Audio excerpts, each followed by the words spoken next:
May bago ng pinuno ang Philippine Army matapos italaga ni Pangulong Ferdinand Marcos Jr. si Lieutenant General Donald Gumiran bilang bagong Army Chief. Formal nang pinalitan ni Gumiran si General Antonio Nafarrete sa pamumuno ng hukbong katihan. Nakatutok si Bea Peniza.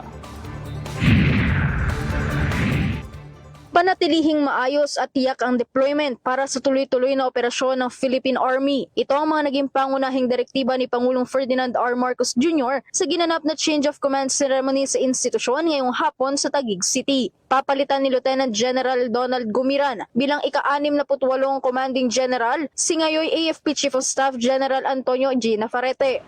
Lead the Army with discipline and integrity. Uphold the Constitution, protect the trust of the Filipino people. Ensure that every personnel and every unit in the Army remains disciplined and fully aligned with the defense priorities of our Republic. Tiwala rin ang Pangulo sa kakayanan ng Philippine Army. You take command as the Army continues to transition towards external defense.